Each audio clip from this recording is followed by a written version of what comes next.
ዛሬው ፕሮግራማችንን የእግዚአብሔርን ቃል አነብና ጸልየን እንጀምራለን። ማቴዎስ ወንጌል ምዕራፍ 6 ከቁጥር 33 እስከ 34 ያለውን አነባለሁ። በጌታ በኢየሱስ ክርስቶስ ስም እንደዚህ ይላል።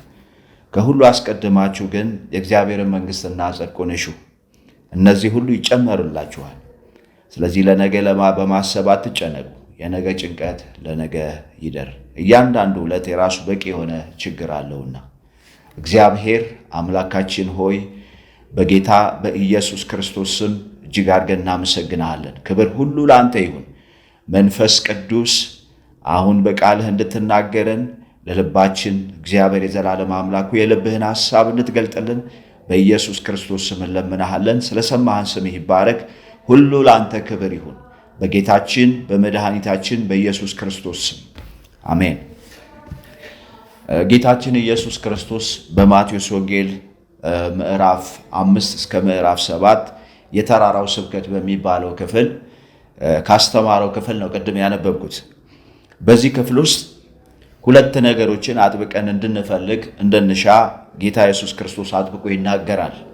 እነዚህም መንግስቱንና ጽድቁን እንድንፈልግ አጥብቆ ይነግረናል። የእግዚአብሔርን መንግስት አስቀድማችሁ የእግዚአብሔርን መንግስት ጽድቁንም እሹ፣ መንግስቱንም ፈልጉ፣ እነዚህ ሁሉ ይጨመርላችኋል ይለናል ጌታ ኢየሱስ ክርስቶስ። እዚህ ክፍል ላይ አስቀድማችሁ የሚል ቃል አለ። የእግዚአብሔርን መንግስት ጽድቁን አስቀድማችሁ እሹ ይለናል። ደግሞ ሌላ ቃል አለ ይጨመርላችኋል የሚል።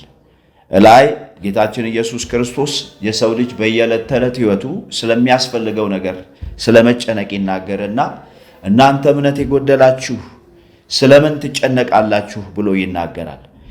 ነገር ግን አስቀድማችሁ መንግስቱንና ጽድቁን እሹ ብሎ ያሳስባቸዋል። ዛሬ መጨነቅ የሚለውን ቃል ስንመለከት የተለመደና በጣም ብዙ ሰዎችን የያዘ አማኞችን ሳይቀር የተቆጣጠረ ነገር ነው። መጨነቅ ማለት ከሚገባ በላይ እምነትን ትቶ በክርስቶስ ላይ ከመደገፍ ወጥቶ የሚደረግ ወጣ ያለ በራስ የመደገፍ በከፍተኛ ኃጢአትን እስከ ማድረግ የሚያደርስ ነፍስን የሚወጋ ባህሪ ነው። ይሄ ማለት አንጨነቅም፣ አናስብም፣ ለራሳችን አንሰራ ምናምን ማለት አይደለም። ነገር ግን ጌታ ኢየሱስ ክርስቶስ አትጨነቁ ሲል ጭንቀት በህይወታችን በእግዚአብሔር ላይ አለመደገፋችንን ያመለክታል። እዚህ ክፍል ላይ በዋናነት አጠር ባለ መልኩ የምንመለከተው አስቀድማችሁ የእግዚአብሔርን መንግስት ፈልጉ፣ ደግሞ አስቀድማችሁ ጽድቁን ፈልጉ ብሎ ይናገራል። የእግዚአብሔርን መንግስት ፈልጉ ብሎ ሲል ጌታችን ኢየሱስ ክርስቶስ በመካከላችን የምትገለጠውን የጌታ ኢየሱስ ክርስቶስን የመንፈስ ቅዱስን ኃይል ተአምራታዊ እጁን መንግስቱን የምትወክለውን መለኮታዊ አሰራሩን ማለቱ ነው። ጽድቅን ደግሞ ፈልጉ ሲል ክርስቶስ ኢየሱስን በመምሰል በመንፈስ ቅዱስ ኃይል የእግዚአብሔርን መንግስት ባህሪ በመግለጥ የምንኖረው ኑሮ ነው የሚነግረን። እነዚህን ነገሮች አጠር አድርገን እናያለን። የእግዚአብሔር መንግስት ሁለት ናት፣ በመካከላችን ያለችና ደግሞ የምትመጣ ናት፣ በዘላለም መንግስት የምናያት።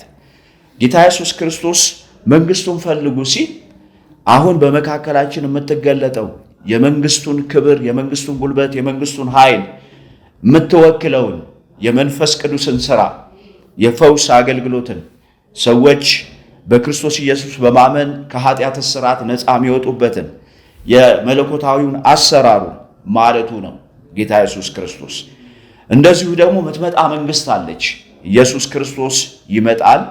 እሱን ናፍቁ፣ እሱን ፈልጉ፣ እሱን እሹ ማለቱ ነው። ዛሬ ወገኖቼ ቅዱሳን ይህንን በመፈለግ ከምንም ነገር ይልቅ አስቀድመን መንግስቱን የሚፈልግ ህይወትና ማንነት እንዲኖረን እግዚአብሔር ይፈልጋል። የእግዚአብሔር መንግስት እነኋት በመካከላችሁ ናት ብሏል ጌታ ኢየሱስ ክርስቶስ። ቅድም እንደተናገርኩት ኃይሉን፣ የመንግስቱን ክብር፣ የመንግስቱን ጉልበት፣ ነፃ አውጭነቱን፣ መንፈስ ቅዱስ በመካከላችን የሚሰራውን ተአምራታዊውን እጅ እሱን ፈልጉ ነው የሚለን። ሁለተኛው ጽድቁን ፈልጉ ነው የሚለን። ጽድቅ ማለት እግዚአብሔርን በመምሰል ባህሪ በመንፈስ ቅዱስ ኃይል ኃጢአተኛው ሰው የሚኖረው የሚያፈራው ህይወት ነው። የቅድስና ህይወት ነው። እግዚአብሔርን የመምሰል ህይወት ነው። የመንፈስ ፍሬ ማፍራት ህይወት ነው። እሱን ፈልጉ ነው የሚለን። ሲጨርስ እነዚህ ሁሉ ይጨመርላችኋል ይላል። እንግዲህ አስቀድመው መንግስቱን የሚፈልጉ አስቀድመው የጽድቅን ሕይወት የሚለማመዱ በመንፈስ ቅዱስ ኃይል ይህንን ሕይወት የሚገልጡ በምድር ላይ ሲኖሩ እነዚህ አማኞች ይህንን ሕይወት የሚያደርጉ አማኞች የሚያስፈልጋቸውን ነገር እንደሚጨመርላቸው መጽሐፍ ቅዱስ ይነግረናል። እንዲህ ይላል ላይ ባለው ክፍል እነዚህን ሁሉ እንደሚያስፈልጋችሁ ጌታ እግዚአብሔር እሱ ያውቃል ይላል። ስለዚህ እኛ አማኞች በሰማይ የሚጠብቀንን መንግስት እንደዚሁ ደግሞ በመካከላችን በኃይል እየተገለጠች ያለችውን የእግዚአብሔርን መንግስት አሰራር መለኮታዊውን ክብር እምንሻ እምንራብ እምንጠማ እንድንሆን እግዚአብሔር ይፈልጋል። ደግሞ እንደዚሁ ጽድቁን የምንፈልግ እግዚአብሔር ትክክለኛ ነው ያለውን የክርስቶስ ኢየሱስን ባህሪ የክርስቶስ ኢየሱስን አኗኗር የክርስቶስ ኢየሱስን ሕይወት የምንገልጥ እንድንሆን እግዚአብሔር ይፈልጋል። በመጨረሻ እንደዚህ ይላል ቁጥር 34 ላይ ስለዚህ ለነገ በማሰብ አትጨነቁ፣ የነገ ጭንቀት ለነገ ይደር፣ ያንዳንዱ ዕለት የራሱ የሆነ በቂ ችግር አለው ይላል። እኛ አማኞች ስለ ነገ በማሰብ እንድንጨነቅ መጽሐፍ ቅዱስ በዚህ ክፍል ላይ አያስተምረንም። ይልቁኑ መንግስቱን በመፈለግ መንግስቱን በማስቀደም ጽድቁን በመፈለግ ጽድቁን በማስቀደም እንድንኖር እግዚአብሔር ይፈልጋል። ስለዚህ ለእኛም የሚያስፈልገንን መንፈስ ቅዱስ በእኛ ሕይወት ውስጥ መስራት የሚፈልገውን እነዚህን ሁለት መሰረታዊ ነገሮች እንድናደርግ እንድንተገብር እግዚአብሔር እንደሚሻ ልናውቅ ይገባናል። በመጨረሻ አንድ ነገር ነው መናገር የምፈልገው። የዳነ ሰው የእግዚአብሔርን መንግስት የሚፈልግ ሰው ነው። የዳነ ሰው ጽድቁን የሚፈልግ ሰው ነው። ነገር ግን ለዳነው አማኝ በክርስቶስ ኢየሱስ ዳግመኛ ለተወለደው አማኝ የሚረዳው ኃይል አለ፣ የሚያግዘው ኃይል አለ። የእግዚአብሔር መንፈስ ይባላል። መንፈስ ቅዱስ ኃጢአተኛው ሰው የጽድቅን ሕይወት ለመኖር ብቻውን እንደማይችል ስላወቀ ጌታችን መንፈሱን ልኮልናል። ስለዚህ በመንፈስ ቅዱስ ኃይል በመንፈስ ቅዱስ አማካኝነት መንፈስ ቅዱስ በእኛ ውስጥ በሚሰራው ኃይል በሱ ታግዘን የጽድቅን ሕይወት እንድንኖር እግዚአብሔር ይፈልጋል። አስቀድመን የእግዚአብሔርን መንግስት እንፈልግ፣ አስቀድመን ጽድቁን እንፈልግ። ጌታ ደግሞ የሚያስፈልገንን ያስብልናል፣ የሚያስፈልገንን ነገር ሁሉ ይጨምርልናል። ስለሰማነው የእግዚአብሔር ቃል የእግዚአብሔር አምላካችን ስም የተባረከ ይሁን። እግዚአብሔር አምላካችን ሆይ ክብር ሁሉ ላንተ ይሁን።